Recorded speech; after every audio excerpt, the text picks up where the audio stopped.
All right, cool. So, chapter 8, wave particle nature of light.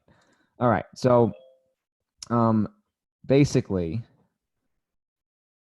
for main group elements, we understand valence electrons a little bit, like we know how many they have. But for chapter 8 and 9, we're going to be learning about properties of electrons and the locations and kinetic energy of electrons. And we'll learn about different properties of electrons, not necessarily just how many an atom has. But for the main group elements, we understand based on their orbitals how the valence electrons, or where they're located. So we're going to learn about different orbitals today a little bit. We're going to touch into that today, and then on Wednesday, we'll talk about that more in detail. So for the main groups, we know basically where they are. So there's like, maybe if you took high school chemistry, you've heard of S, P, D, and F, right? And there's 1s, 2s, 3s, there's 2p, 3p, and so forth. We're going to be we're going to be touching on that today. And then in chapter 9, we'll be going into that in more detail. But basically, knowing about the quantum mechanics and the energetic states of electrons will give us more insight on how to determine configuration of more complicated elements, such as transition metals, such as lanthanides and actinides on the bottom of the periodic table, that we might not be able to just take a look at and see, oh, they have this many electrons and they're in 6A or 6S, etc. So knowing the energy states of these electrons and their quantum numbers could help us determine this. So that's why this stuff's important, to understand the more complicated elements. So first we'll talk about light. So light, and so there's two things that I'm going to be talking about not interchangeably, talking about that are completely different. So there's light and then there's electrons. So electrons, or we'll talk about light first because we know what it is, right? We see light. So light is a massless particle that is a form of electromagnetic radiation. So all light is electromagnetic radiation on the spectrum. We can only see maybe 10% of the known spectrum, and that's the visible light spectrum. And I'll show you a spectrum in a couple of slides. So we can only see that. But then there's 90% of the other electromagnetic radiation that can be exposed to, we can see the effects of, and we can measure, such as radio waves, X-rays, gamma rays, things that can kill us, like high frequency radiation. There's all those different types of radiation. That's light. They are massless. They have wavelengths, they have amplitudes, but they are massless. Even though they exhibit particle properties, you can shoot photons at something. So, and they exhibit wave and particle duality. Then there's electrons. So electrons have mass. We know, remember in AMU, we know the proton's 1 AMU approximately, the neutron's about 1, and the electron's about 0.00055. So it has mass. They move at fast speeds too. And also they're so small that they exhibit a kind of particle wave duality as well, but they're different.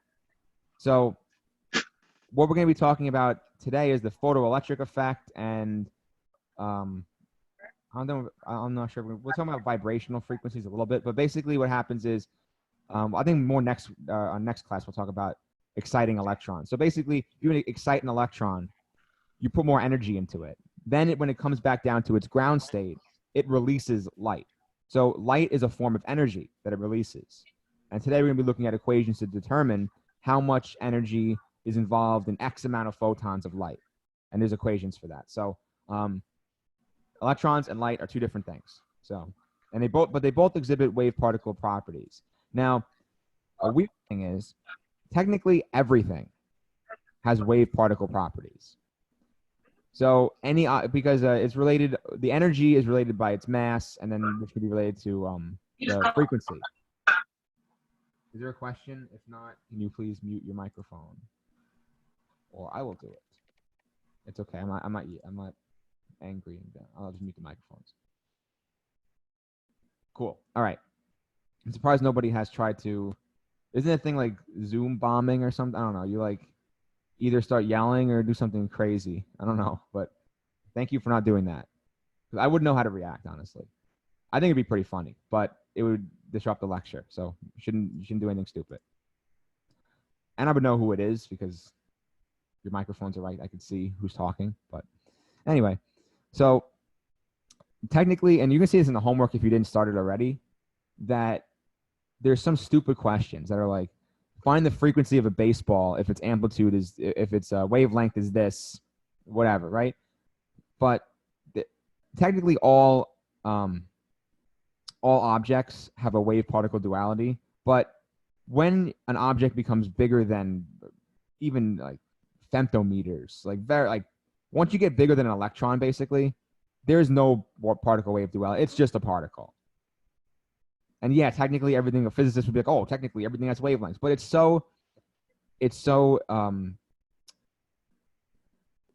such a minute thing, and it's like it's so negligible that we don't really care enough. But you can calculate it. It's calculable.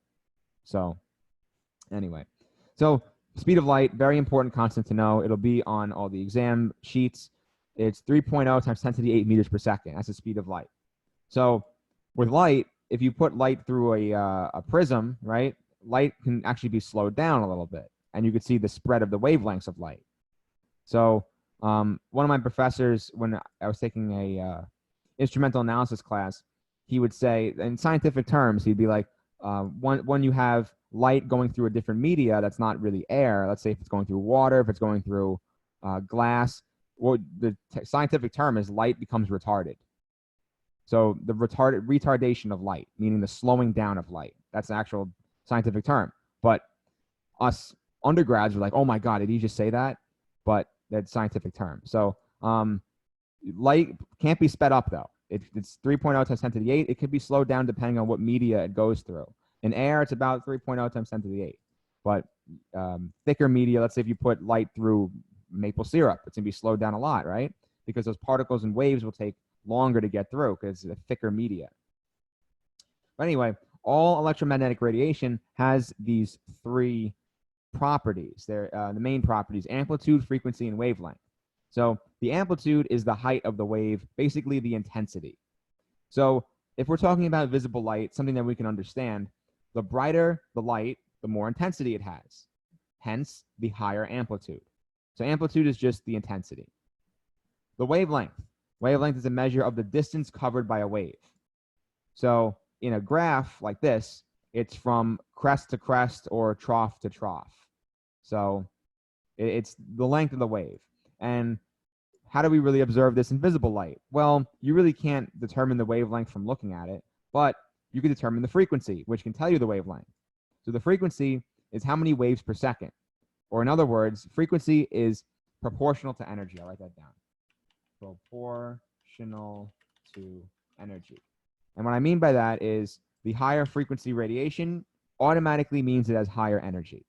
So gamma rays, X-rays have very high frequency. Ultraviolet has high frequency. And that means it has a high energy. And that means high energy isn't good for the human body. It can hurt us. So UV rays, ultraviolet, give a sunburn. If you went to the beach this weekend, you'll probably see that. And you can observe that firsthand. But then you have X-rays, gamma rays, things like that can give you cancer. They can actually penetrate your body, penetrate your skin. And they can cause DNA mutations or DNA damage, which can lead to DNA mutations when the cells replicate. And it causes aberrant cell growth, and you can get cancer from that. So that's why it's not good to get a lot of chest X-rays every year when you go to the dentist, or not, when you go to mouth X-rays when you go to the dentist. That's why they put that lead thing over your chest, so that the lead blocks radiation very well. So high frequency radiation. So anyway, there's the three main traits of electromagnetic radiation: amplitude, wavelength, and frequency. Now, amplitude is the easiest one to understand. Wavelength and frequency we'll talk about more in a couple seconds.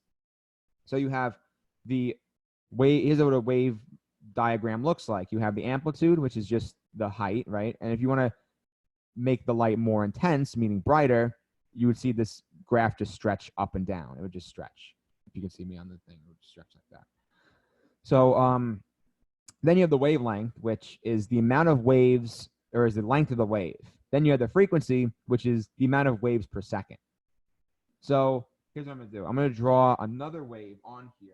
Where's my pen? There it is. So I'm going to draw another wave on here that's going to have the same amplitude and a different frequency. So it'll be, or a different wavelength. So it'll be like this.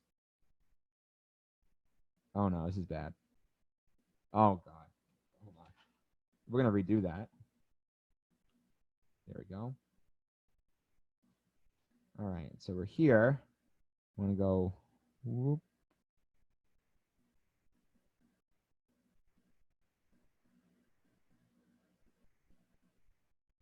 Yay! There we go.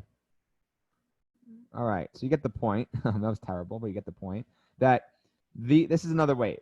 Now this wave has a shorter wavelength, right? Wavelength is only there, and a larger frequency. Because if this is time, let's say you have all these going by at the same time, and this is time. So per second, let's say you have, this is 0, this is 1, this is 2. Per second, you're going to have, let's say from here to here, that's one wave. 2 seconds goes by and there's one wave of the red one. So that means the frequency is 1/2. So it's per second, so there's going to be 1/2 wave per second. For the blue one, there's one wave, about 1.5 waves. So there's 1.5 waves per second. So the frequency is actually 3 times the one of the red.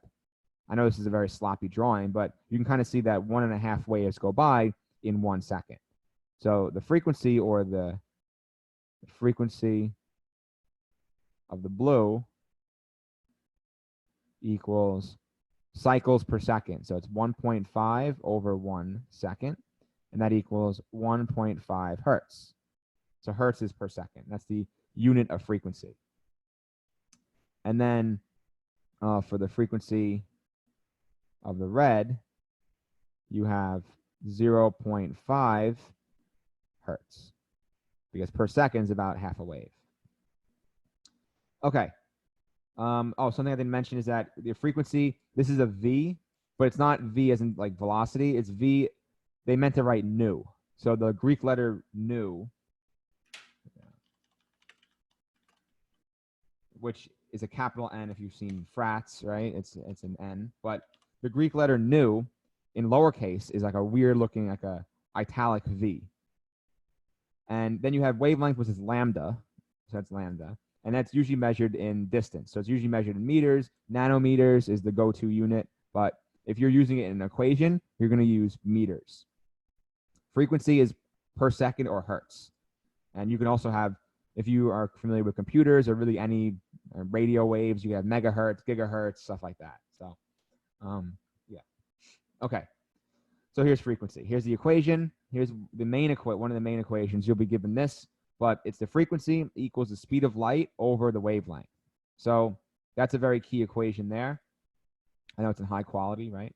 But it's that's a very important equation. So the way you would use this equation is the speed of light would be 3.0 times 10 to the 8th. Let me do this. So speed of light would be 3.0. It's a constant. Oh, why is this all messed up? So it would be equals 3.0 times 10 to the 8th meters per second divided by, and let's say the wavelength is, normally you would get wavelengths, let's say for like violet light, 400 nanometers. So it'd be like, oh, violet light is 400 nanometers. So what that means, 400 times 10 to the negative 9 meters. So your unit conversions come in handy here. So definitely know your SI units and definitely know how to quickly convert between them. So if you cancel out the units, you get per second. So you get whatever this is per second, and that would be the frequency. So yeah, any questions on that? That's a key equation. No?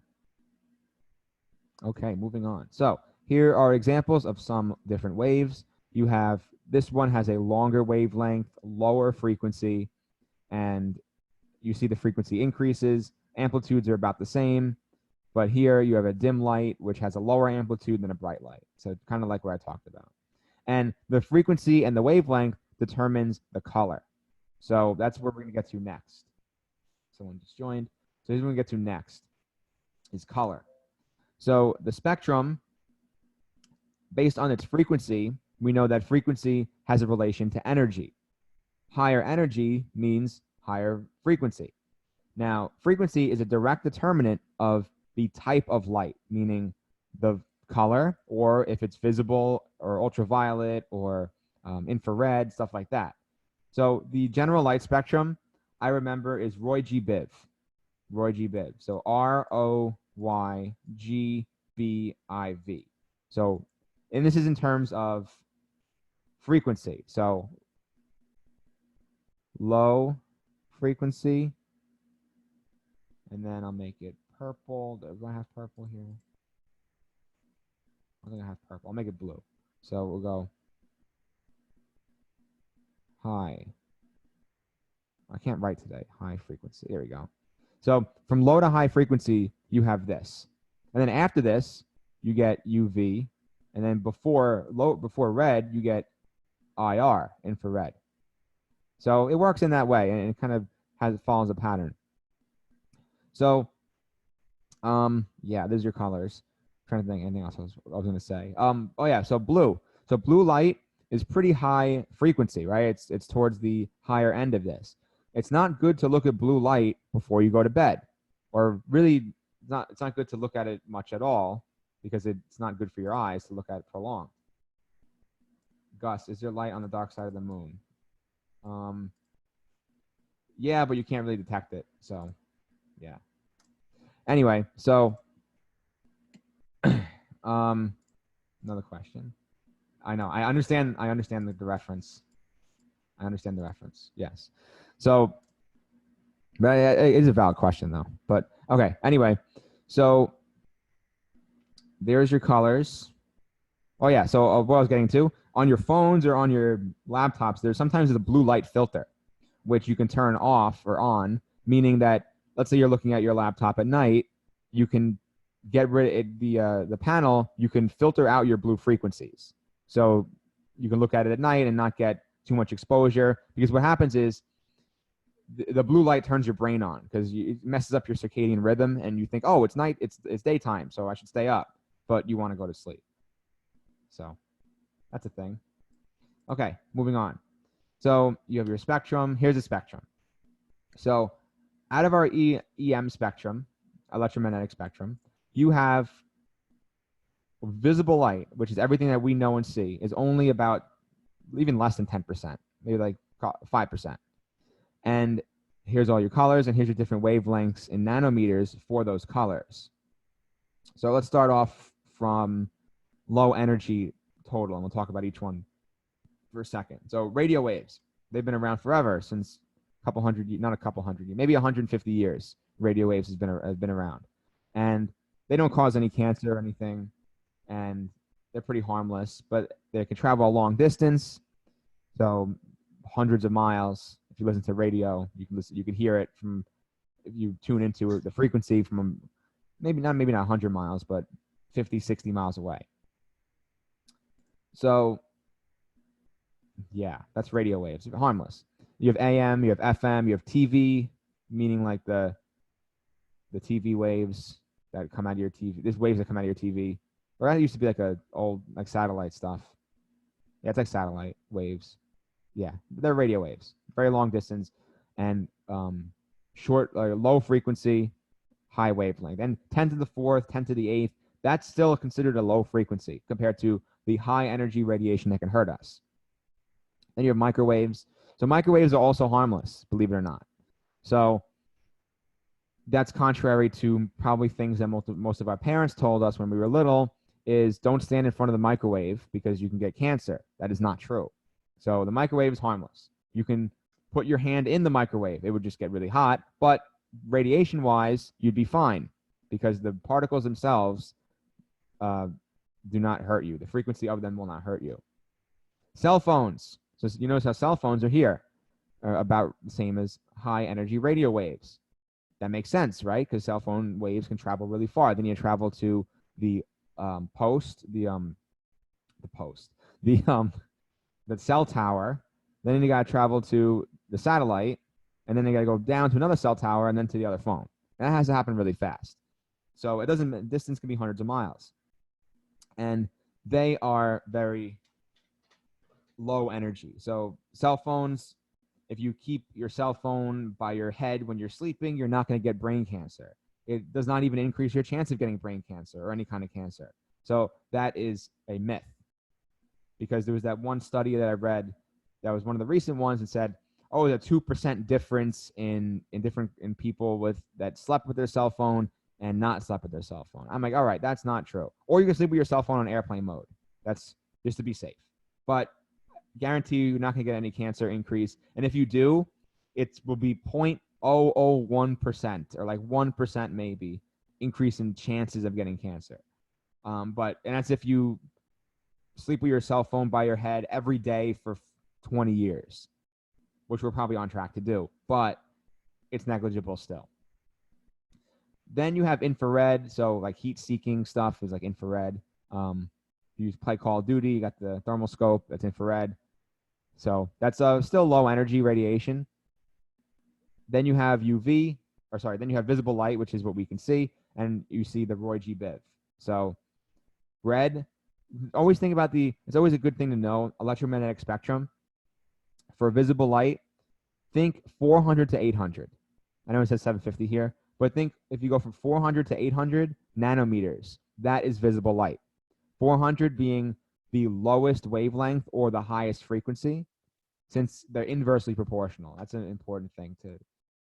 So the equation, you did see an equation before, which was this one, where the frequency equals the speed of light over the wavelength. But the other way and more conventional way to write it is the speed of light equals your wavelength times your frequency.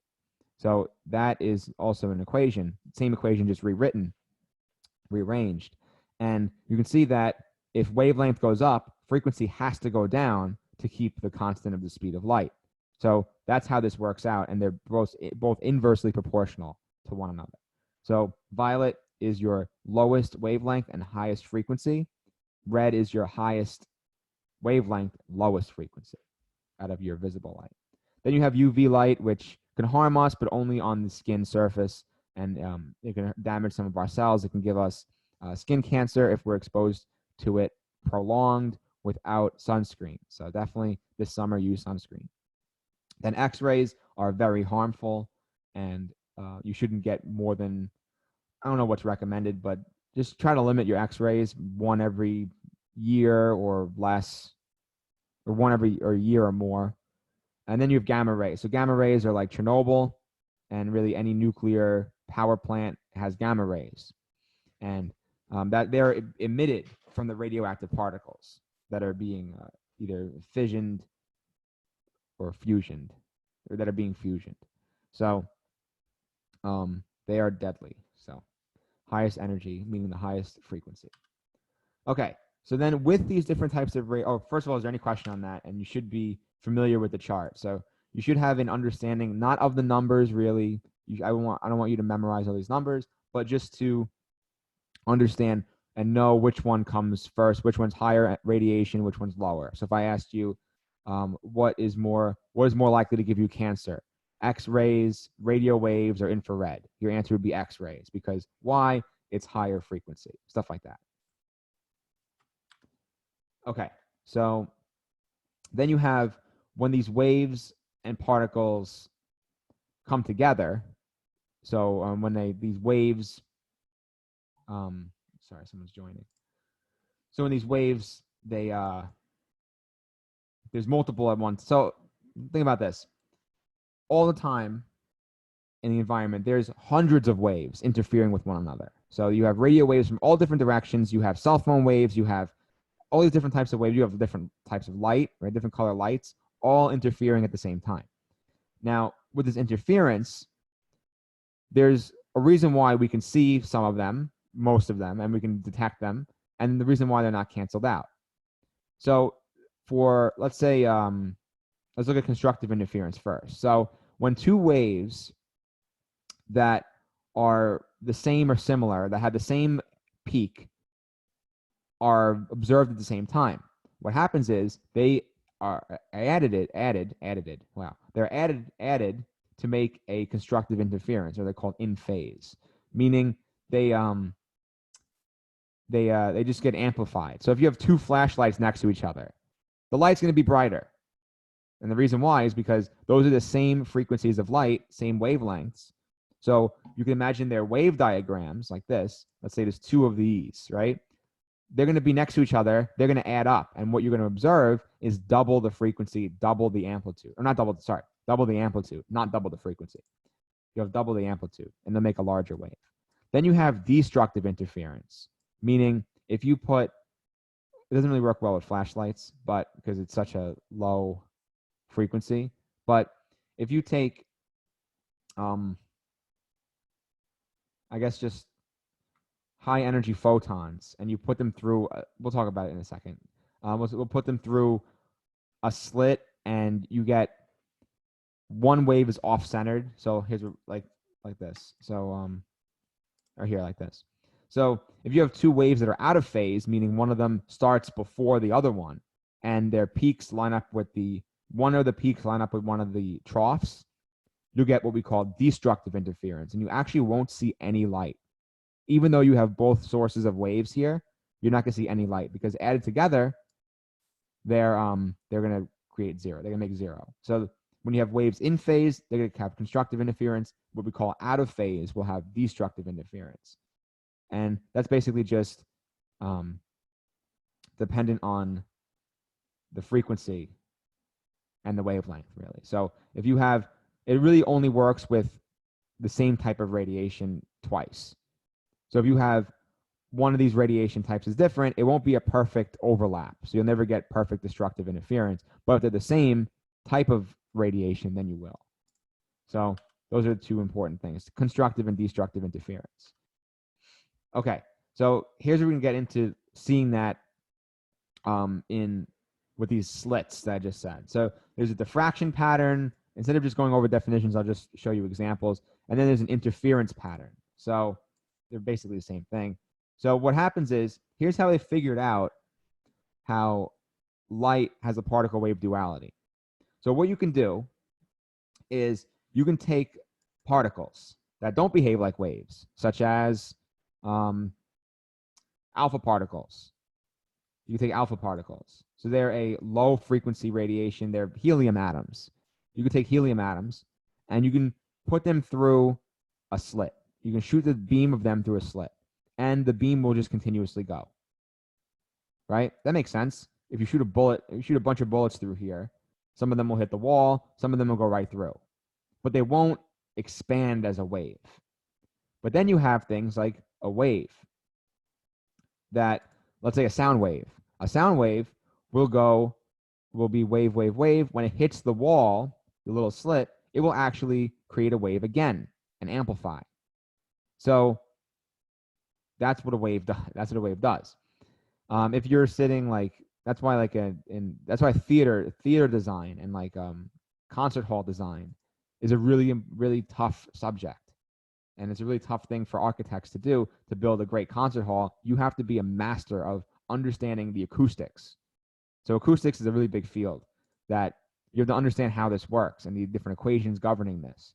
And that, let's say if you have different columns and things that are in the concert hall, that could affect the sound depending on where you're sitting. And there could be some places where you don't hear anything, even though you're looking at the concert, because of the diffraction and whatever. It's more complicated in this picture, but let's say there's multiple slits because there's different things in the environment, and you end up where my cursor is over here, you really won't hear anything, even though you see the concert. So there's a lot of science that goes into that. But the idea is that light has both of these properties. Light behaves like particles. How do we know that? We can shoot waves, we can shoot light through anything, and we know it is a particle that has energy.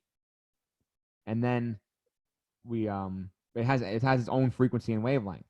Then we know it as a wave because it has a wavelength. But what I meant to say is, we know it has a particle-like nature because they can be shot through things. So it's not really, and it's a physical. Light is weird to explain. It's physical, and but it's massless. It's a massless particle. It's like a bundle of energy. That's what a photon is. It's kind of like a bundle of energy. So it's carrying its own energy. Waves waves themselves are propagating through space. So waves need a medium to propagate through. So I'll explain. Here's the best way to. Oh, I see questions now. So Armad, I see a question. What would the peaks line up with troughs, but they have different amplitudes? Oh, they'll add up too. So if you have a dim flashlight and a bright flashlight, they'll add up to be a brighter flashlight still. And then Chris's question, pretty sure the bigger ones overpower the smaller one. Yes, that's true. But they still are additive. And the wave provide different. Okay, yes. I'm not sure what you meant by the second part, but whatever. So okay, it's cool.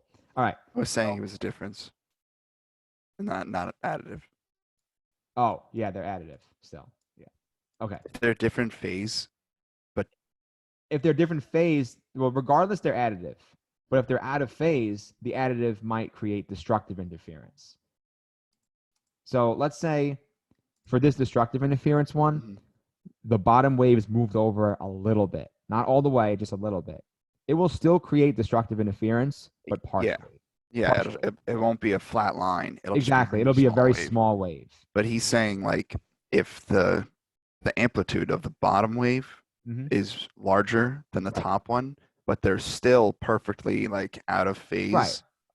Then they'll still add. Oh, so that means it'll be the difference of the. I see what you mean. That's what I meant. It was the difference between the amplitudes creates that wave. You're right. Okay, cool. Cool. I thought he meant peaks line up. That could mean this one. That's waves in phase.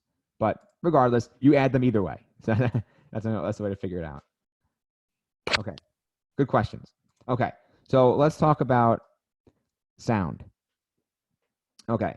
So you know that there is no sound in space. Well, actually, there is a sound, but sound can't propagate through space, through a vacuum. So outer space is a vacuum. The reason why is because sound is just a wave. So there are no particles to vibrate. There are no particles to move as a wave. So imagine the ocean. The ocean's waves, right? So imagine if there was no water. Would there still be waves? No, because the waves created by the moon, created by the wind, whatever creates the waves, all those forces are acting upon a medium, and they need a medium to travel through, just like sound. That means it's just a wave, and there's no particle. There's no particle nature of sound. So all a sound is, when I talk, the reason why, well, there's a microphone, but let's say I was in front of you. The reason why you can hear me is because I am using a force by constricting the muscles in my vocal cords, around my vocal cords, to create a frequency and a wavelength. So to create this, to create sound. This frequency and wavelength and this force vibrates the molecules in front of my mouth at the same frequency and wavelength as or at least very close to it, as I'm projecting. Those molecules are then bumping into nearby molecules, which are bumping into more, which are bumping into more, and so forth until it gets to you. And they're at that very similar frequency. If I raise my voice, that's the amplitude. But if I go really deep like this, that means I'm just protruding lower frequency radiation or lower frequency sound, and the molecules will vibrate slower. I'm not going to talk really high because I don't want my voice to crack. That'd be weird. But you can talk really high, and the vibrational frequencies of the molecules will be faster, will be more higher. So then that sound would propagate. So you need you need gas molecules, air molecules, even through water, sound propagates, but not as well. You know, when you hear things, when you're in the pool, when your head's underwater, it's very tough to hear. It's muffled. That's because water is not the best medium for sound in comparison to air. But some animals, like whales, mastered that. And a whale call with very high frequency, it can get through all the water for hundreds of miles. And you can hear a whale sound for a long distance, through a long distance. So that's sound. You need the vibrational frequencies of molecules to propagate that wave. Light, you don't need that. And the way they observe this is using the sun, right? The sun, light travels through space. Doesn't need a medium. It's through a complete vacuum. And yet, we still see wave-like behavior. That means there has to be something different. It has to be a particle. And they're right. It's a particle that has such, so small, and it's a little packet of energy, basically. That's what a photon is. And depending on its frequency and wavelength, it has a certain amount of energy, and that energy is propagated through space through the particle itself. So it kind of creates its own particles, and it propagates those as waves and vibrates its own particles. Whereas a sound is not a particle at all, and it's just vibrating nearby molecules to get the message across. Light uses its own particles that vibrate and get the message across. So I hope I blew your mind, but that's the difference. Okay. Then you have this, I'm curious. I have a question. Sorry. Yeah. Why exactly are we learning this? Because I'm pretty sure this is all physics. Good question. Yeah, you know, if I had to do this curriculum myself, I would put the basic wave duality on there, but I wouldn't put different interferences on it. Yeah, like this whole two-slit interference and photoelectric effect. Yeah, we're not going to, so photoelectric effect we're going to cover because it has to do with electrons and that's chemistry. But two-slit interference, which is next, I'm not going to cover it. Basically, if you have destructive and constructive interference happening at the same time, which you can, in different, if the waves are out of phase and different frequency or whatever, you can have this two-slit interference where you can see that there's a pattern. This is called an interference pattern of dark and light. But we're not going to really cover that at all. So yeah, this is all physics 3. Exactly. So, but chemistry is applied to physics. So think about it that way. So you need to know, if you know the basics of physics, chemistry will make a lot more sense. This is still technically intro stuff to the chemistry. Chapter 9 is going to be applying all of this to chemistry. But yeah, I agree with you. I'm like, why the hell are you learning this? But we'll get to chemistry. Okay. So photoelectric effect, there is equations in it, and it's important for this class. There might be a question on it on the test. So I'm not going to explain it crazy, but here's what's going to happen. Basically, you know metals, right? Transition metals, any metal, they have electrons. And you know that metals like to lose electrons. And they don't just lose them sporadically. They like to lose them. They prefer to lose them. But you need some other force to make them lose the electrons, whether it be, if it's sodium chloride, you need the anion with 7 valence electrons to pull the other, or give the sodium to give it some encouragement to get rid of that electron. So it needs some kind of chemical, that's a chemical ion-ion interaction. Now, for metal surfaces that are just around, like let's say this metal sheet, the light would act as this force. So if you shoot a beam of light onto a metal surface, there will be a certain energy at which this metal surface will emit electrons. Those emitted electrons can create a current, and that current could power a battery or power whatever. That's not the most, that's the general concept. But we are going to be focusing on the amount of energy.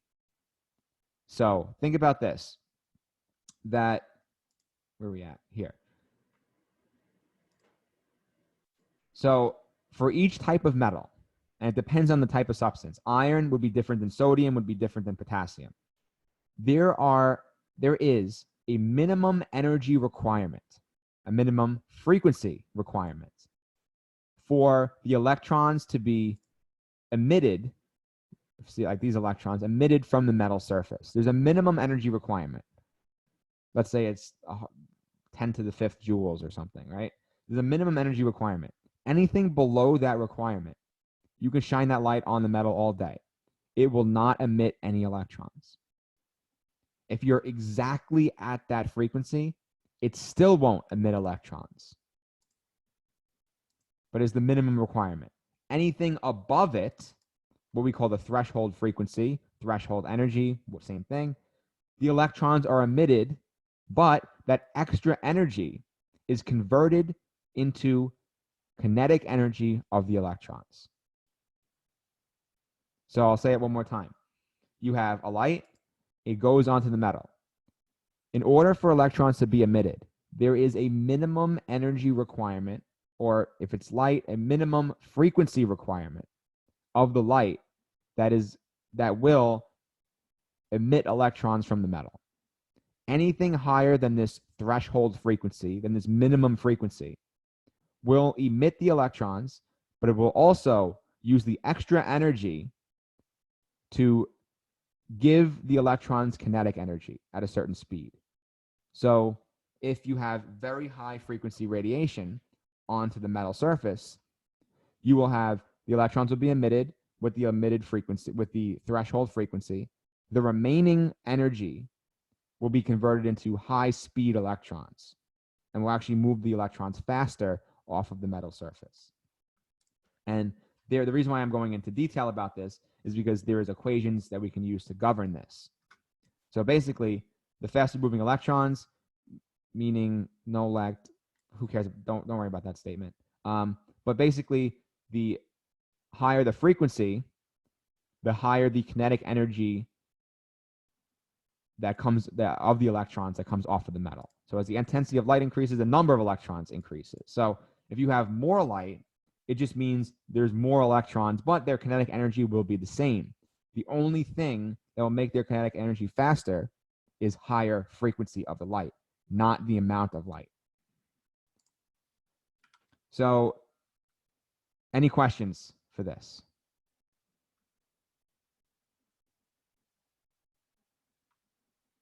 No? Okay. Now, we've been talking about, all right, there's energy, there's frequency, there's photons. What's going on here? We need something concrete to understand. So here's Einstein's explanation. Very important equations. You have photons, which are a quanta of energy. So a quanta of energy is just a packet of energy, and we call these photons. So really the photon, like I said before, where I was like tripping up in my explanation, really nobody really knows how to describe it. It's a particle. It acts like a particle. It acts like a wave. Doesn't have a mass. It's just a bundle of energy.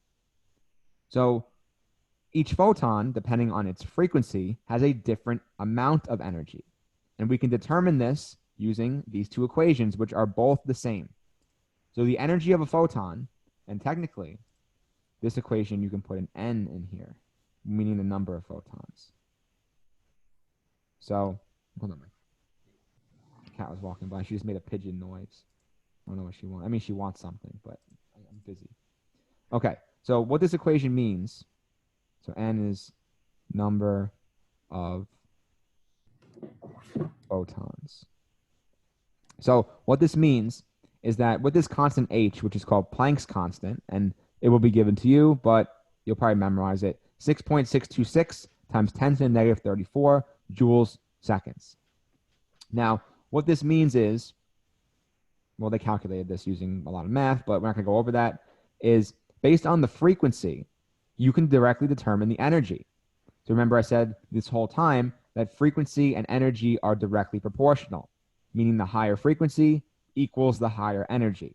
Now here's an equation, either one of these, that can be used to directly determine the amount of energy. So the frequency goes here in hertz, then you have your Planck's constant, and then the number of photons. So if you want to find what is the energy of one photon at x frequency, you put in the frequency here in hertz, and hertz is Hz is the same unit as per second. That's why this is in joule seconds. So if we did the equation with just the units, you get a number times the Planck's constant, which is in joules times seconds, which times frequency is 1 over seconds. Seconds will cancel out, and you'll get joules. And this is just number. So the energy will be in joules. Now, you can determine the energy of one photon, the energy of a mole of photons, or the energy of even more. just by changing this n. So that's how you can directly determine energy. Then you can do the same thing here. What if we replace frequency using the equation we had before, c equals lambda times nu, which is the speed of light equals the wavelength times frequency. Now, if you move over wavelength, you get c over lambda equals v, and you get this equation. And if you put this into here, or into here, you get this equation on the right. So energy of a photon using the wavelength. So if a question on an exam or on a homework, basically what I'm trying to say here is if they give you frequency or wavelength of any radiation, you should be able, using this equation up here in red, to determine the other one. So you have frequency, you can get radiation. If you have, you can get wavelength. If you have wavelength, you can get frequency. You can go back and forth. And that's important for solving these equations for the energy of a photon. So does that make sense? Okay. So now let's get back to our photoelectric effect. Knowing that we have equations now to help us. You have the equation that can determine the energy of photons, and then you can use that equation to determine kinetic energy of photons in the photoelectric effect. So you have, like I said, the threshold energy, the threshold frequency. We call it the binding energy. So one photon at the threshold frequency gives the electron just enough energy to escape the atom, meaning the electron will just come off. It'll be enough to come off. But anything else, any other energy, will allow it to not only come off, but give kinetic energy to the electrons that just came off. So now, what this means is if you have if you have photons shining on the metal that do enough to emit the electrons from the metal with the kinetic energy, you can break down that photon energy, energy of photon, into the binding energy, this is binding energy, so same thing as threshold. Oh no, that's in Greek letters. Binding energy.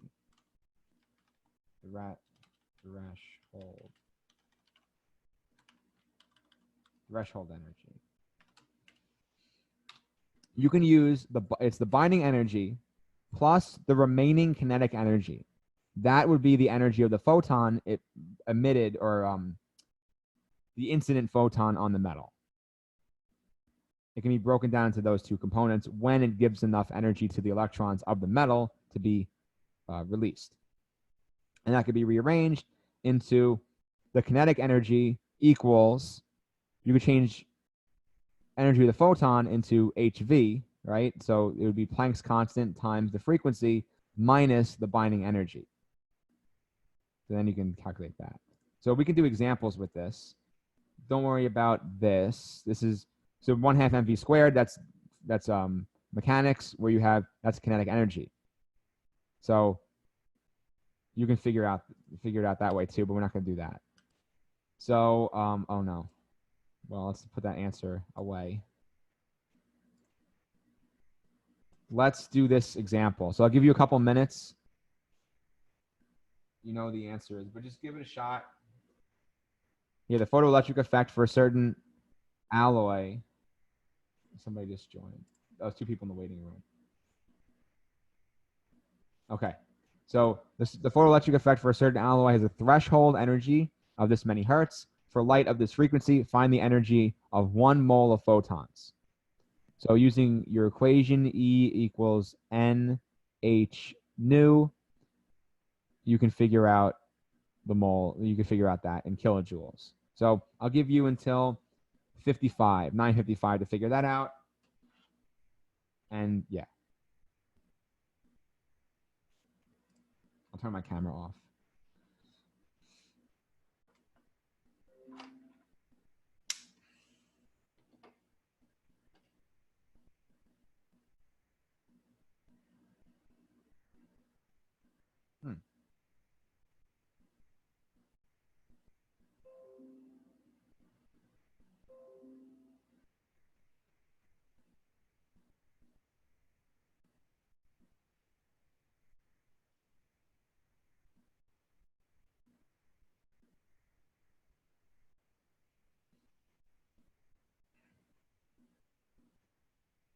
Oh, there's a question. Let me see. It's okay, Santiago.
One more minute, and then we'll go over it.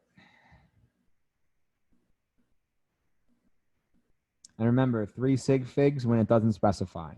That's the Moodle way.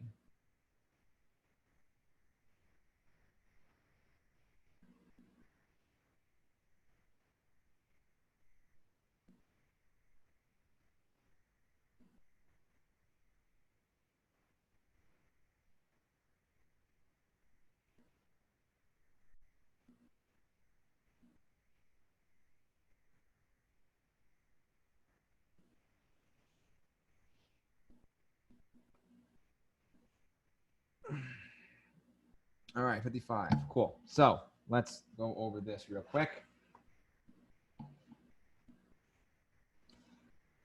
All right, so E is going to equal the energy of 1 mole of photons. All right, so we're going to use 6 point, what just happened?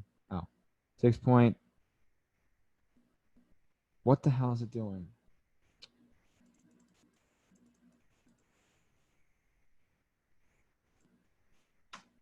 Oh, is it really having problems?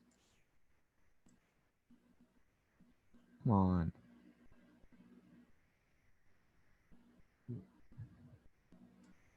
My PowerPoint messed up. All right.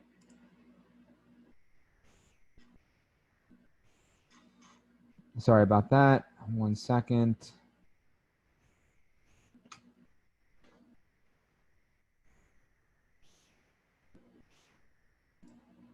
Okay, cool. So we should be back where we are. Sorry about that. All right, so your E equals your mole of photons, so 6.02 times 10 to the 23rd times H, which is 6.626 times 10 to the negative 34, 34. 10 to the negative 34. I know it. 10 to the negative 34 times your frequency. Frequency is 8.4 times 10 to the 14. That's going to be hertz. All right, cool. So very important is to practice these on your calculator, because when you have a lot of scientific notations like this, it could get difficult. So yeah, definitely practice this. But when you do get this, the answer is going to be, you probably get 300,000 something, and it will be rounded to 335 to 10 to the third joules, or 335 kilojoules. Any questions on that?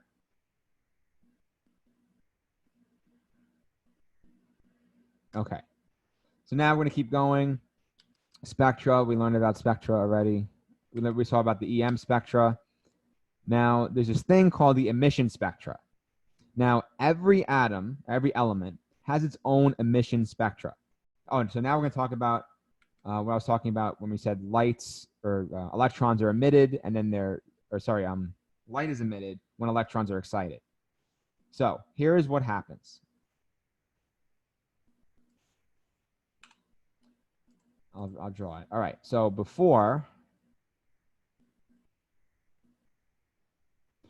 let's say you have helium.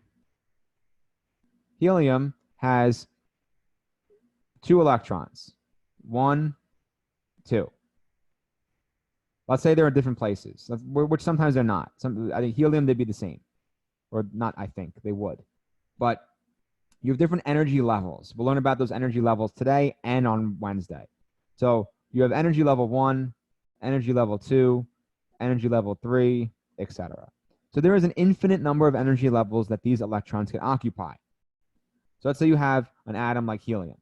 And let's say, for some reason, normally both these electrons would be on energy level 1. Let's say one of them is on energy level 2. Now, what that means is just it has to do with their orbitals or how far they are away from the nucleus, but we can talk about that more next week.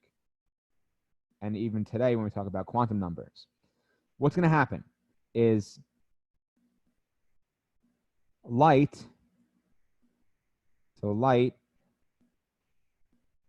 will excite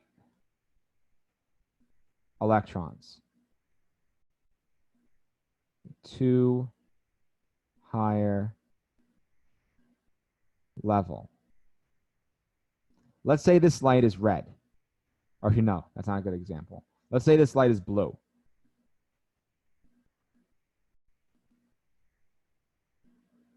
So blue equals high frequency. When compared to red and lower frequency, it's one of the higher frequency ones. Okay, so we are getting blue light and we are shining it on the atom of helium. What that will do is it will give the helium electrons energy.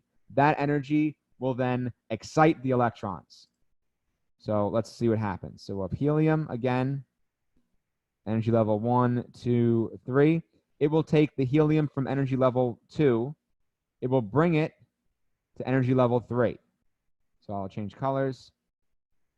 It will bring it to energy level 3. Take the helium from energy level 1. It will bring it to energy level 2. Now, it doesn't have to be always one energy level. It could bring them 1 to 4, 2 to 5, whatever, it doesn't matter. But what happens is the electrons get excited because they are gaining energy. So therefore, if they gain energy, they get promoted to a higher energy level. Does that make sense so far? So basically, light's going in, exciting the electrons. Excited electrons have more energy than ground state electrons. Therefore, they are at a higher energy level.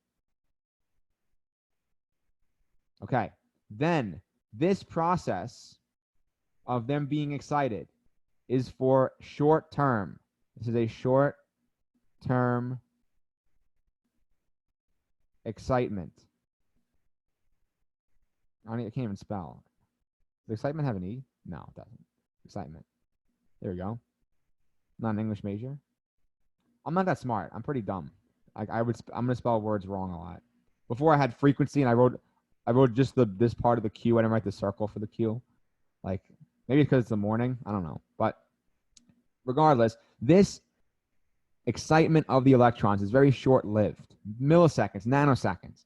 What's going to happen is the electrons will eventually go down back to their ground state because there's no more energy. The light has to be continuously shining on the electrons for them to stay at this energy.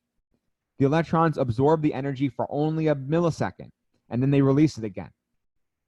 So what's going to happen is the electrons will then come down to ground state.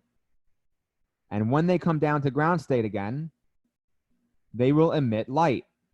Because where is that energy going to go? It has to be released, and it's released in the form of light. In this case, it's going to be released in the form of red light, or another light that's lower frequency than the incident blue light.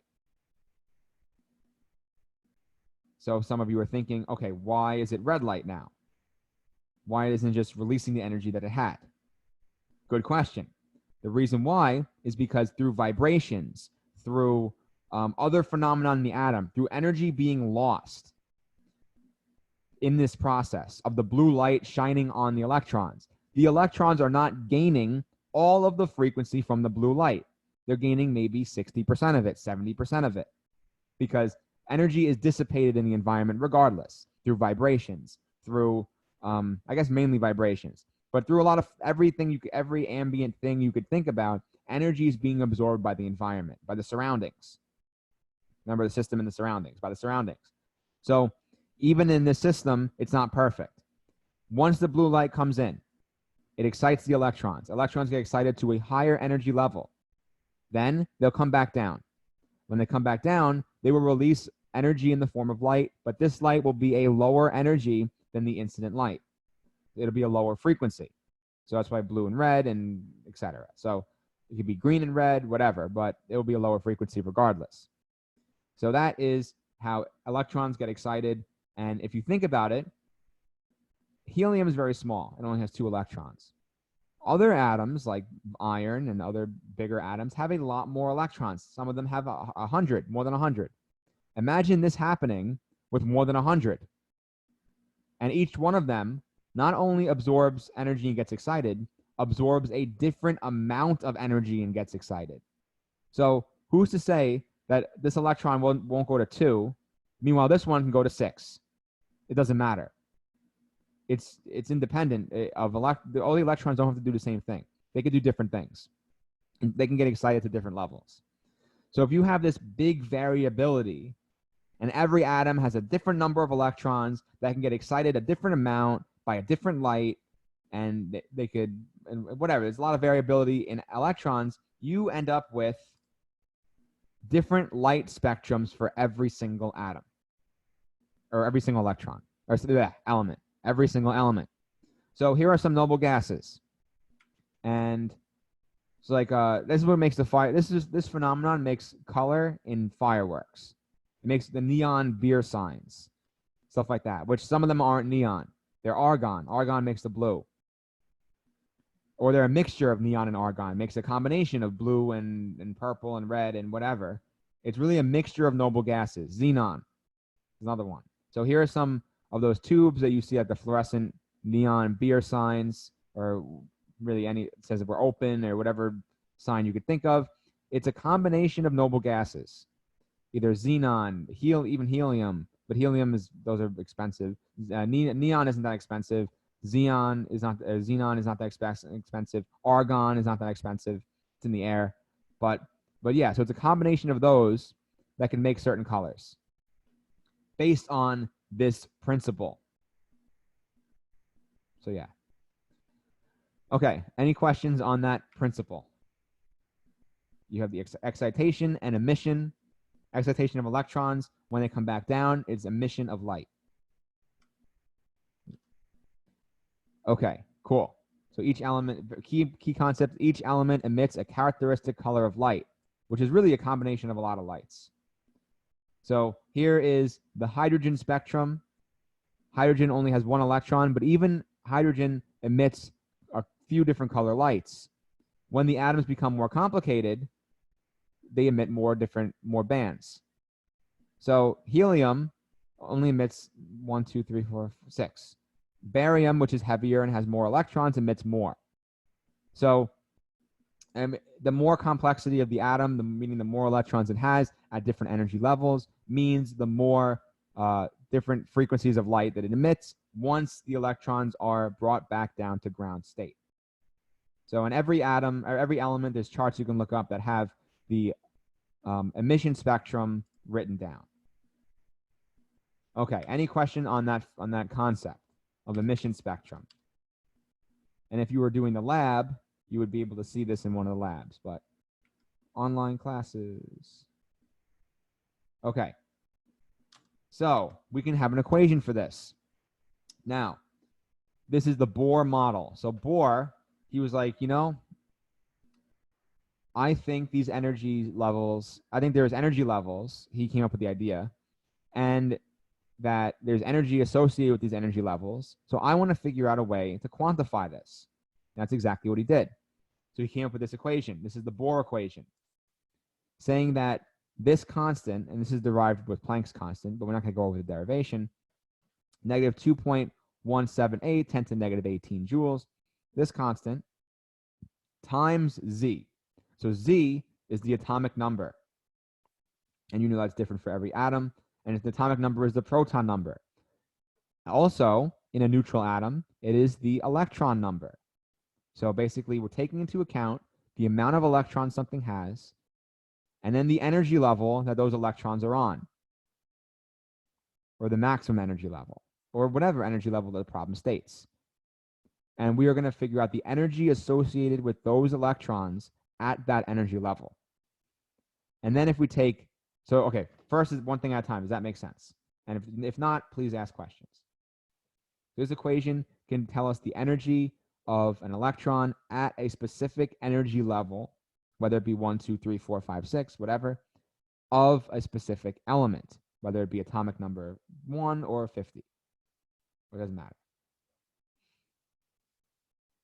Okay, so if that makes sense, then imagine not only figuring out the energy level of one electron at one energy level, but the difference in energy level, the difference in energy between energy levels of that electron. So basically, if we go back to our model in this on the right here, when the helium electrons become unexcited, or they come back down to ground state and release the electron, if we take this energized, excited state calculation and find the energy, so let's say if it's helium, atomic number 2, energy level 2, we can figure out the Bohr equation for that state. Then the same electron, after it is not excited, you can take the helium, which is atomic number 2, and this electron is now energy level 1. You can take both of those equations, both of those solutions to the Bohr model, subtract them, and figure out the energy of the photons emitted. So you can figure out this energy of the photon. From that energy of the photon, you can put the energy into the energy of the photon equation. Make it E equals Planck's constant times nu. You can find the frequency of that electron, or of that energy that's emitted. So you can determine from, so here's what I'm getting at. You can say, if you have an iron atom with an electron that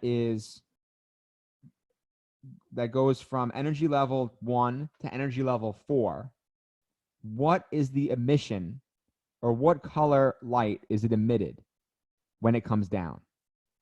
You can determine that now using this equation. You would do the before state, meaning, oh, energy level 4 is right, make this a 4. Oh, it's iron, so this must be 26, because that's the atomic number, I think. Yeah, hopefully I'm right. Then you can do the math. Then you can do, all right, that's energy level 4. What about energy level 1? Do the math for energy level 1. Subtract those two numbers, and you figure out the amount of energy difference that is emitted after the electron comes back to ground state. And then from there, you can figure out the wavelength of that photon and then the frequency of that photon. So, boom, you could do a lot of stuff with this. Okay, is there any questions on that? Hopefully I didn't put you to sleep. Okay, cool. So here we go. Here's just another representation of that, where this is just showing that this is a hydrogen atom, but it's just showing different atoms. You're going to get your excitement, and then you're going to come back to ground state, emits some color. Come back to ground state, emits a color. Come back to ground state, emits a color. And you notice how this one's violet, the 434. The reason why it's violet is because that excited electron had the most energy of excitement, meaning it went from energy level 1 all the way up to energy level 5. So you could imagine when that electron comes back down from 5 to 1, it will emit the most energy out of the other ones. This one's only from 4 to 2, or sorry, this is 2. So this goes from 5 to 2, 4 to 2, and 3 to 2. So you can imagine that 5 to 2 would release the highest amount of energy, meaning the light emitted from that emission is the highest frequency. So this is basically the math for that. So you take going from initial, which is energy level 3, to final energy level 2, and you could do the math and figure out the difference of energies between them. And then you could figure out, using the energy of the photon, you can figure out the wavelength of that photon. So you can definitely try this one on your own. And you can pick, you can pick any photon, any electron. You can do it for the violet electron, the blue-green electron, or the red electron. And you can do this math and figure out the different energy, and you could actually calculate that these colors are correct. You can calculate that it's blue, green, violet, or red based on their wavelength. And you know that from 400 to 800 is the visible light spectrum wavelength range. So 800 is going to be our high wavelength, low frequency, our reds, our oranges. Meanwhile, 400, 450 is going to be our low wavelength, high frequency. That's going to be our violets and our blues. So here's an example you can do. Let's see if we can do it now. How many micro? This is a homework one. We don't have to do this now. We could do this. You could do this on the homework, but yeah, that's a good one. So it's kind of different because you're calculating microamps, which it tells you that 1 amp equals 1 coulomb per second, and you know the charge of an electron. So it's a really good unit conversion problem. So think about it, and we can do that later on. But you can do that on your own. I don't want to waste too much time. I'm sure you guys are bored. But okay. So the Broil wavelength. Okay. So we'll talk about more the wave nature of electrons. So now we're going to switch over to electrons rather than talking about light. Now, there's this other scientist named Louis de Broglie, not de Broglie, de Broglie. So what he lived pretty long. Wow, that's 89 years. No, that's more than that. That's 87 plus 8. That's 95. Wow. That's really, wow. For someone that was born 1892, you saw a lot. Think about what happened in 1892 to 1987. The dawn of computers, from like trains were a thing, and then cars, you saw like the evolution of cars and stuff. And then the whole world fell apart twice. 2 world wars. Wow. Anyway, so he is a really smart guy. He came up with the de Broglie wavelength equation. And this is basically saying that everything has a wavelength and a frequency. So like I said before, where it's like, oh, find the frequency of a baseball if it has a wavelength of whatever, you can figure that out, but the information is useless unless you're dealing with really small particles. So an electron is not useless because the electron is so small that the wave characteristic is significant. Sometimes it's not. Most of the time it's not significant, because if it's something that's tangible or something, even atoms, the wave particle of an atom is not significant. But electron is so small, remember how small an electron is compared to the atom, that it is significant. And here's the equation for that. So the wavelength equals Planck's constant divided by the mass in grams times the frequency. So it's kind of like a modified equation from before. It looks similar, but this is a different equation. So this is the de Broglie wavelength equation. So you're going to need that for the homework, and it will be given on the exam. So basically it's saying that the frequency and wavelength can be determined knowing the mass of something. And when the mass is really big, you can imagine this doesn't matter. So when the mass is really small, like an electron, these numbers, the wavelength and frequency, become significant, and there's a large frequency and wavelength. Or they're either very small or very large. Okay, interference patterns, not going to cover that. We talked about that already.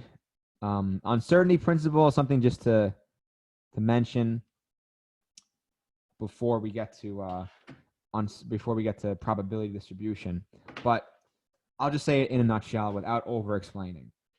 Heisenberg, he came up with, another scientist, he came up with this idea that electrons, because they're weird, they are particles that have mass and they have energy, but you can't see them. So it's a weird, they can hold energy, you can't see them. They have a mass, so that makes them different than photons. So it's strange. You could observe their behavior, but you can't see them. So he came up with this uncertainty principle, meaning, in other words, if you know the position of an electron, so where it is, meaning is it on energy level 2? Is it on energy level 3? Is it in the S1 orbital, the 1s orbital, whatever, you know less about its kinetic energy. You know less about its speed. If you know more about its kinetic energy, you know less about its position. So why? Because they're very tough to observe. So using instruments, you can observe one of these. You can observe where they are or how fast they're going. But the more you know about one, the less you know about the other one. Why? It gets really into detail, but it's a problem. So it ties into, well, why is this the case? Not necessarily sure. I'm not a physicist, but what I do know is it ties into the probability distribution of electrons, is that you really can't know exactly where it is. And the reason why is because of their nature, right? They're so small and they have energy and mass. But what you can figure out is their probable location, their probability. So the way probability, if you took statistics, this should be easy for you. But electrons work in the same way. And also, remember gases. So remember we went over the kinetic energy of gases. We went over that bell curve that kind of look like that. So what that means is most of the gases are in this velocity range, but there are some of them here and there are some of them here. Same thing with electrons. You can say electrons are, let's say, one particular electron, just one electron. There's a strong chance it is in, let's say this is hydrogen. And let's say the strike zone, well, this is technically all the strike zone, but, well, not all of it. Here's a ball. But still, this zone right here, the middle bullseye circle, that's pretty much a strike. Here, maybe not. It's on the corner. But here's a strike. For hydrogen, we can say that the electron is probably in the middle because it is a 1s electron, meaning it's in the energy level 1 and the first orbital. So we'll learn about that more soon, but we can say it's the first electron, lowest energy level, it's in the middle. But that is only a probability distribution, meaning chances are 50-60% chances in the middle. There could be a chance it's in this second circle, or there could be a smaller chance it's out here. So the idea is that we don't really know where the electrons are. We can just say they're probably here based on their energetic state. That's it. I'm not going to go into more detail than that. So that's more Schrodinger's theory, is that like you probably know where it is, but then you have the Schrodinger's cat where he's like the cat's dead and alive at the same time, but you don't know because you're not observing it. But yeah, I like to think my cat's alive. Yeah. Where is she? Oh no. She's somewhere. Okay. So then Schrodinger had this idea of the wave equation. So meaning you can basically design a probability distribution coordinate equation to determine the probable locations of electrons. Not going to go over that in detail. That's really intense physics. Wave equations. My ex-roommate was a physicist, and he took graduate classes on just wave equations, and it would be intense differential equations to solve that would determine the wave equations of electrons. So we can talk all day about that. I mean, I can't, but he can. But we're going to skip that. But basically, we can simplify the findings of wave functions for different atoms or different elements into these what we call energy coordinates. Is a term that I coined. So these are called quantum numbers. So quantum numbers are what Schrodinger developed as a way to determine kind of possible energy or most likely energy coordinates for electrons. So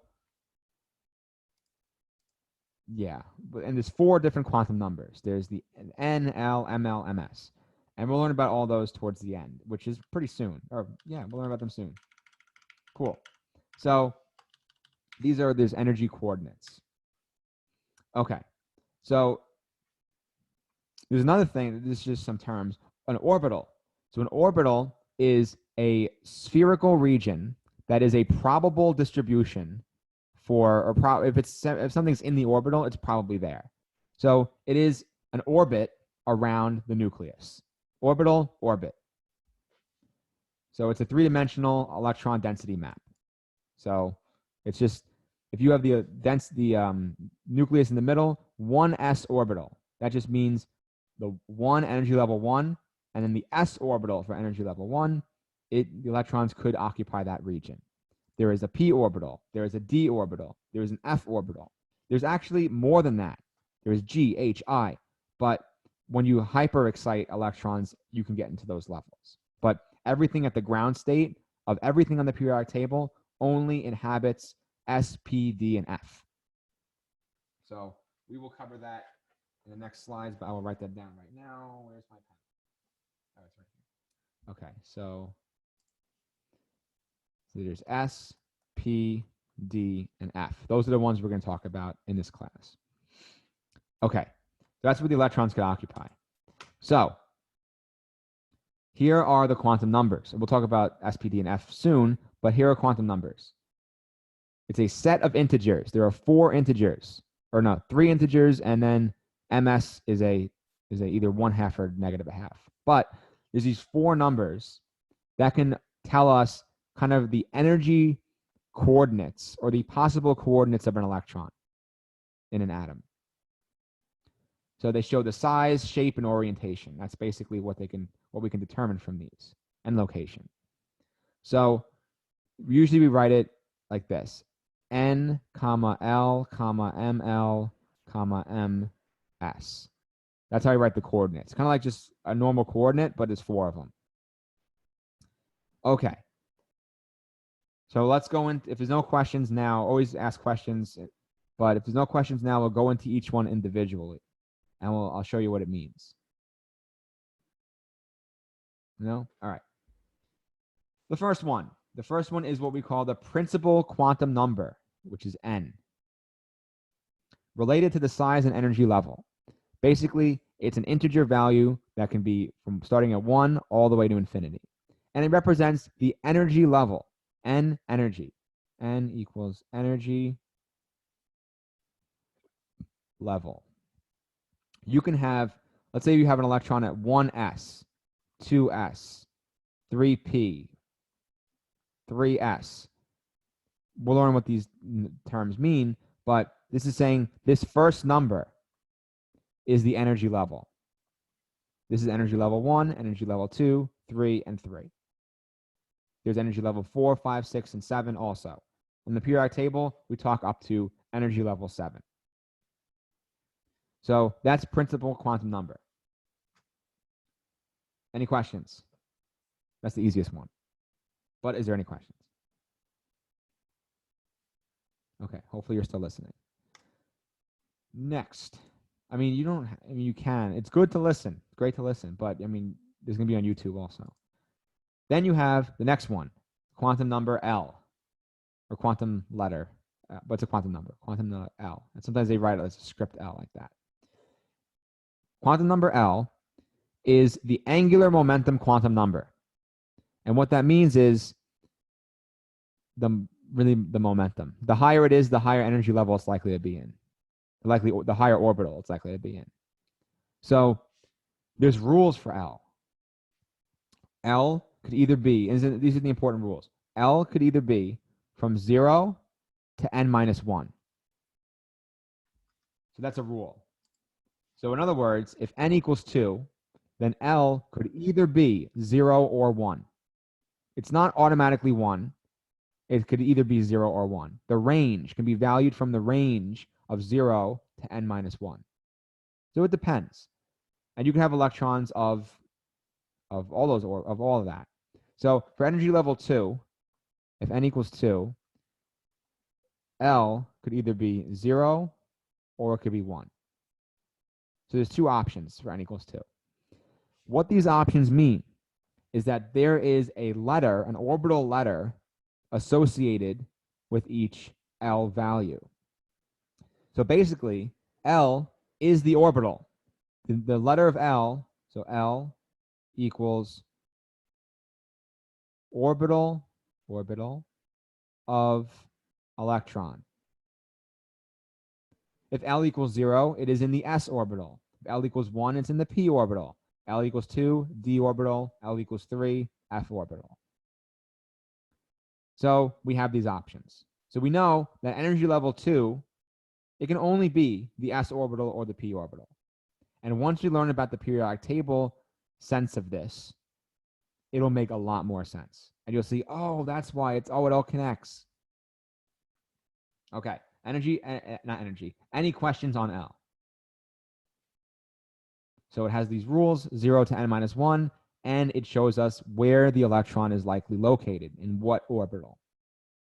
So right now from these two numbers, we can tell the energy level, which meaning what shell is it on, what orbit, or sorry, what level, and we can say for L, what orbit. Then there's the next one, magnetic quantum number, ML. So it specifies the orientation of the orbital. So, all right, let's say for P, so for P orbitals, so I'll show you real quick. Here, so a P orbital, there's actually 3 of them. There's 2 dumbbells on the x-axis, y-axis, and z-axis. The ML is telling us which one it is. Here we go. Yeah. So ML is telling us which of the orbital dumbbells it's in. And the values are integers from negative L to L plus 1. Or sorry, to plus L. It's a range.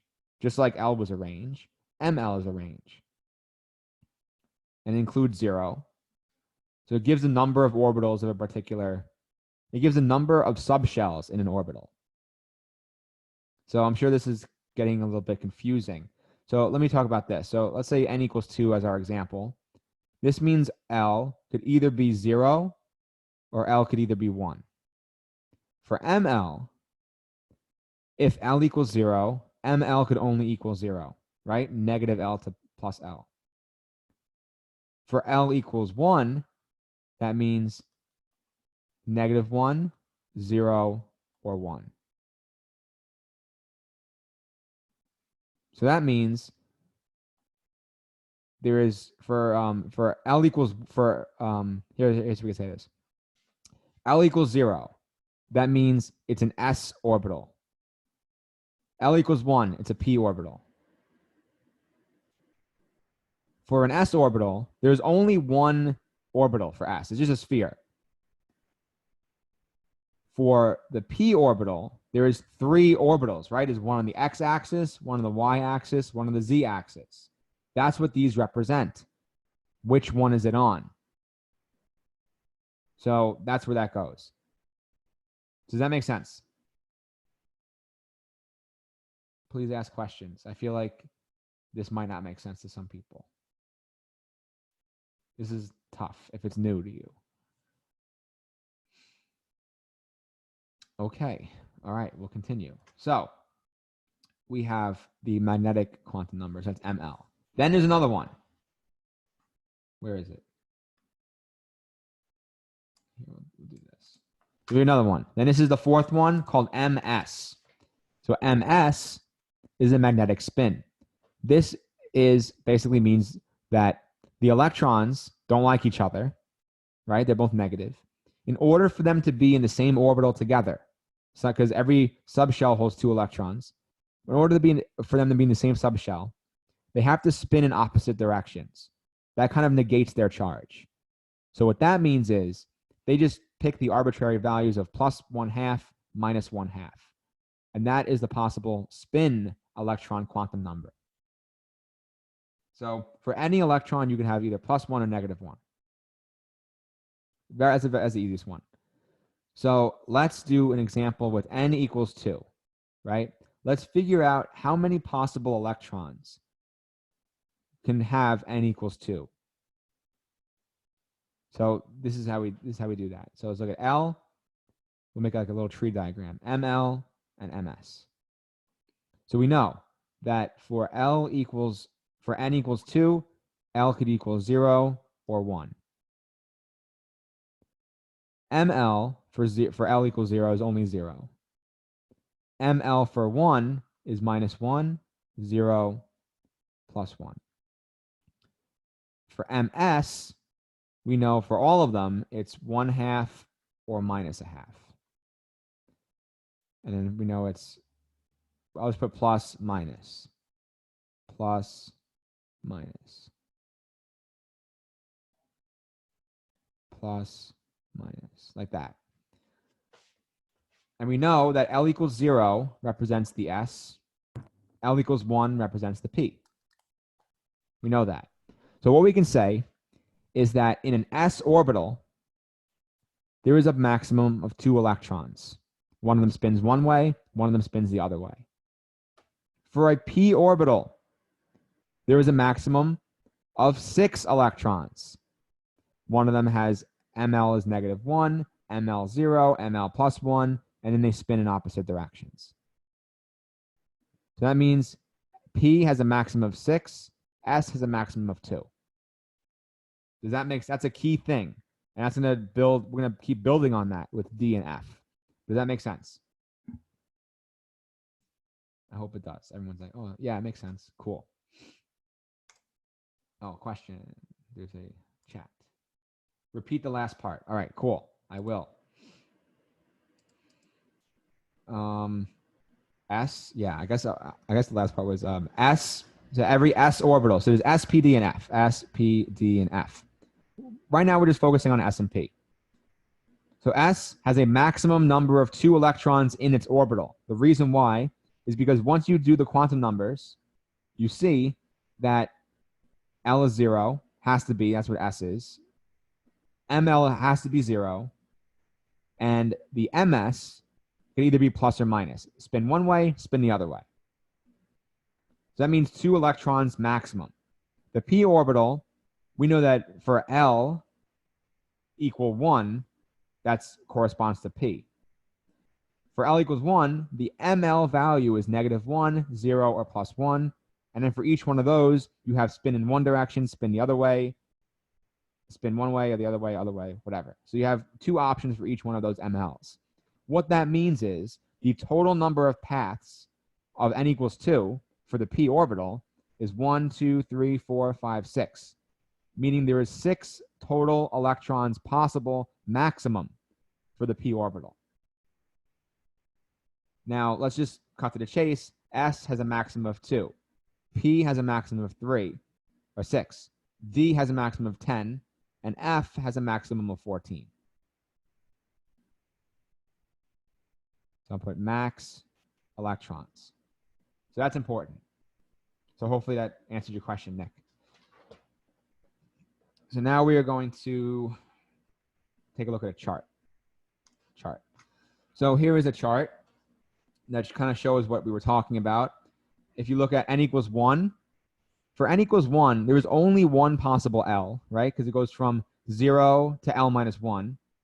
So 1s is the only possible thing, meaning there is only ML equals 0, and there's only one orbital. And this orbital can hold 2 electrons. As we saw, one goes one way, one goes the other way. For n equals 2, we observed that already. N equals 3, you can see how now we are getting this d orbital, because this is n equals 3 is the first place that we see of possible L value of 2. And if we have L equals 2, that equals D.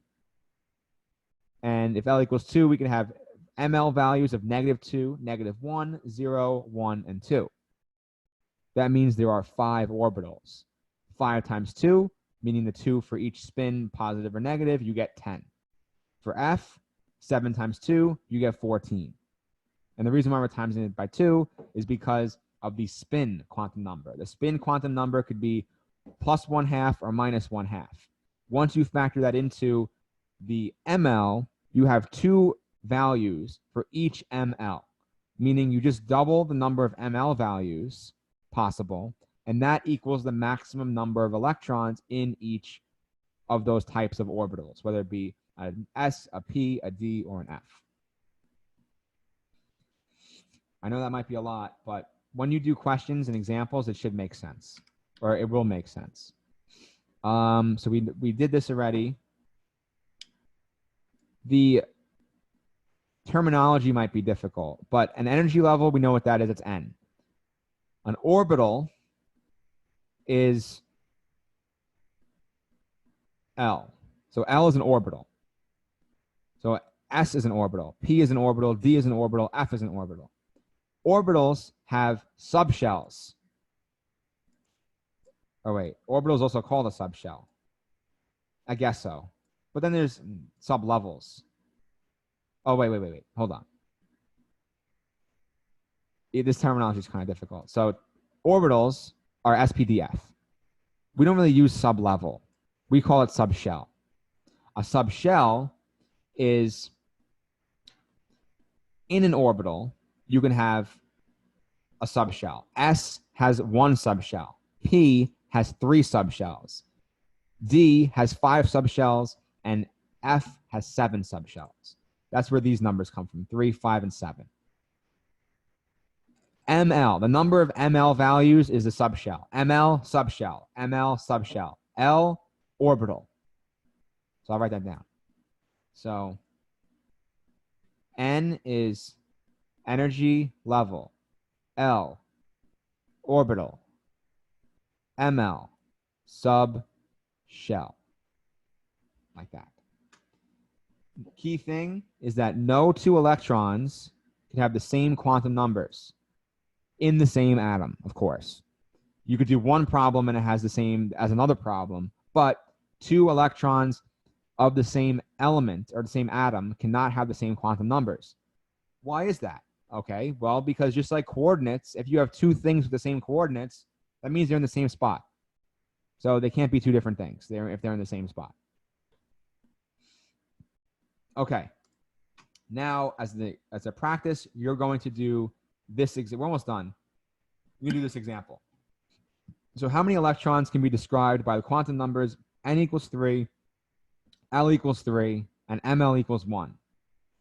I will only give you a minute because there's a trick thing in this question.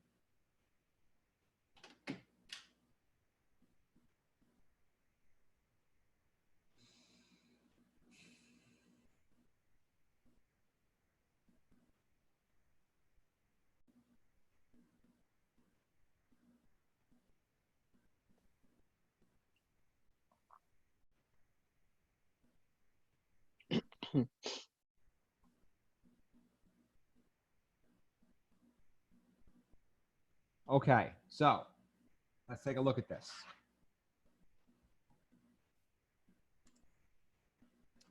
So how many electrons can be described? So n equals 3. We'll do a little tree diagram.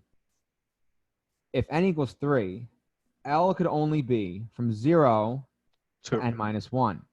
Oh, yeah, from 0 to 2. So 0, 1, or 2. So L cannot be equal to 3. Therefore, this describes 0 electrons. We don't even have to look further. Okay, cool.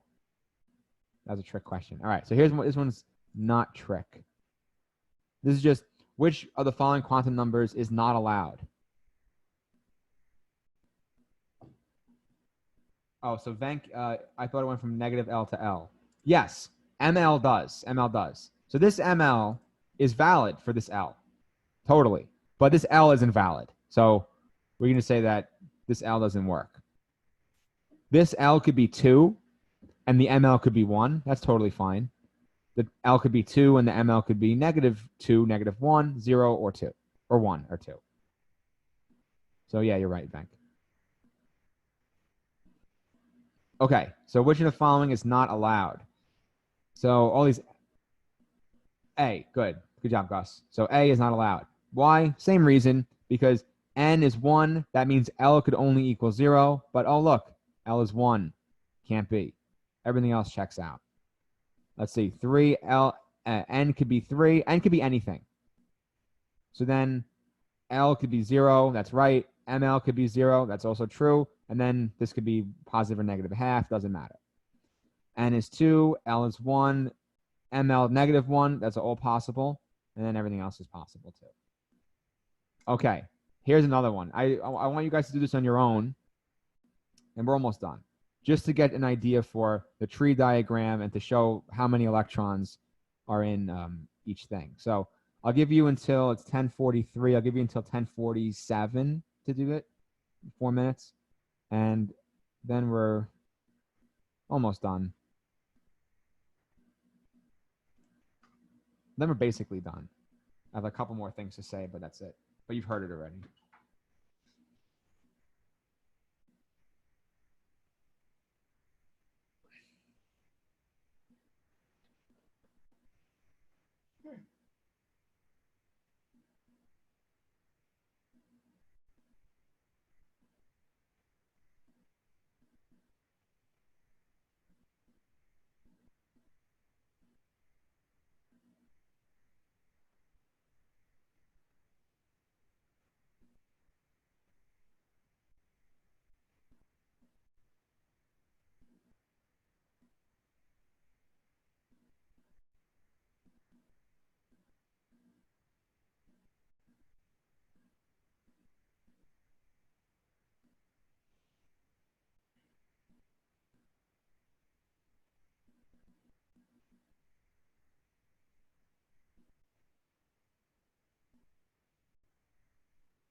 Anthony has a question. So you're saying when N could be anything?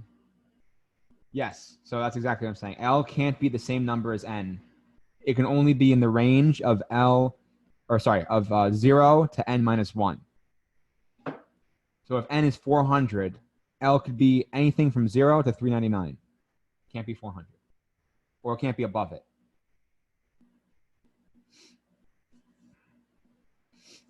All right, I guess we'll get started with this. I'm sure you guys want to eat something, eat breakfast, or do your homework. Eat breakfast while doing your homework. All right, so N equals 3. N equals 3. We'll do L, we'll do ML, and we'll do MS. L equals 3. That means, or N equals 3. That means L could either be 0, 1, or 2. And this 0 represents S, the 1 represents P, the 2 represents D. ML, for 0, it can only be 0. And then you have plus a half, minus a half. For 1, it could be negative 1, 0, plus 1. And Gus, good job. So, and plus 1. For negative 1, it could be, you get the plus and minus half for each one. For 2, you have negative 2, negative 1, 0, 1, 2. And then you have the 2 options for each one of those. So then we count up all the possible electrons. You have 1, 2, 3, 4, 5, 6, 7, 8, 10, 12, 14, 16, 18. 18 possible electrons. And this makes sense based on the numbers we know for S, P, and D.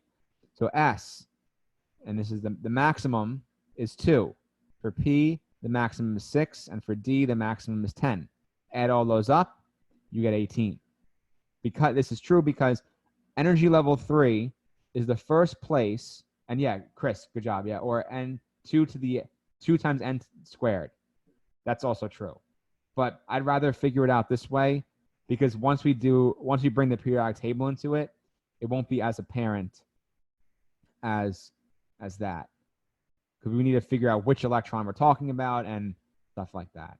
So energy level 3 is the first instance where you have an s, a p, and a d orbital. So yeah, that's why this is. Okay, cool. Are there any more questions on this? All right. So orbitals and their shapes. So orbitals have nodes. Basically, orbitals have shapes. And in the middle is the nucleus. The middle is very, very tiny, tiny nucleus. This is an s orbital. S orbitals are just spherical, and the electron can occupy anywhere. They're smaller usually. The other ones have more lobes and more subshells, but it has one subshell, and each subshell can hold 2 electrons. So one electron could be here, the other electron could be here. 2 electrons total. So S, so L equals 0, same as the s orbital, which means 2 max electrons. And here's the probability distribution. Once you get closer to the nucleus, that's where your electrons are most likely to be. If you get further, it'll probably not be there. Okay, then we'll talk about the same thing as before, probability distribution. It's most likely going to be close by to the nucleus, but not all the time. So here's S again. Here's P. So P, we'll jump to the picture. P has 3 subshells. One subshell is on the X axis, other one's on the Y, and the other one's on the Z. It makes sense that it has 3 subshells. So L equals 1, that's P, 3 subshells, and if we recall, there are a maximum of 2 electrons in each subshell. That means 6 max electrons. And here is the px orbital. You could have 1 electron here, 1 electron here. So each one of these is the whole thing is a subshell. Even though there's 2 little lobes, the whole thing's a subshell. You have 1 here, 1 here, 1 here, 1 here. So that's it. That's your 6 maximum electrons. Then you have D. So D has 5 orbitals, or 5 subshells, sorry. And they use different terminology, but the D orbital has 5 subshells. That's the way I like to say it. And they call it, and they're basically like P, but on steroids. There's more of them. So you can have the D, Y, Z. There's a bunch of them. There's all these different terms. You don't have to know that, but just know that there's 5 of them. So there's 4. They're like this. They're just like the lobes. So there'd be 1, 2, 1, 2, 1, 2, 1, 2. And then the 5th one actually goes around the other one. So it kind of goes like in the middle here. And there could be like 1, 2. So it's just more complicated. And then F is the most complicated. There's just a lot of, it's like a balloon animal. There's a bunch of them. So it would be 1, let's see, 1, 2, 3, 4, 5, 6, 7, 8, 9, 10, 11, 12, 13, 4, wait. No. So there's actually, hold on. That's actually wrong. There would be 1 in each. So you can't even draw all of them at the same time. Basically, there's just going to be 1 electron in each thing. 1, 2, 3, 4. And there's 14 of these lobes. And there's one that goes around too. Whatever. And there's all these different names for them. But just worry about there's 14 max. 14 max electrons. L equals 3 for the F orbital. Okay. Why are atoms spherical? This is why. Because their orbitals are all like this, and then it creates like a spherical domain. Well, actually, that's not why. They're spherical because the nucleus is so dense it pulls the electrons towards it. And it happens in a sphere. So I don't like this picture. Now, for next class, we're almost done. For next class, we are going to focus on how do these quantum numbers relate to the periodic table. So we can tell from the quantum numbers. So here's the goal of me teaching you this, or the way I'm doing it. So from quantum numbers, I want you to relate that to S, P, D, and F. Not SDD, S, P, D, and F. From that, we are going to go relating S, P, D, and F to the periodic table. And then once you have a brain blast and you're like, oh, that makes sense, we're going to take periodic table and bring it back to quantum numbers. So an example before we go is this is the periodic table, really bad one, but there it is. This is the s orbital. This is the d orbital. This is the p orbital, and this is the f orbital. That's where the atoms are. That's where the elements are located of each of the orbitals.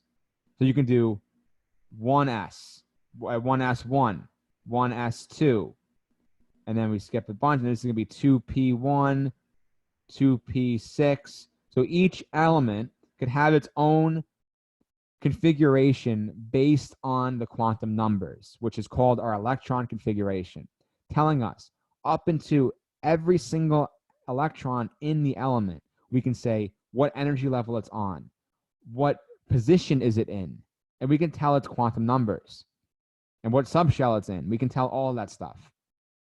And for D, it would be from 3D1 to 3D10. And then for F, it would be from 4F1 to 4F14, because it's 14. There's going to be 5F1 through 5F14. And we're going to really talk most of the next class about electron configuration.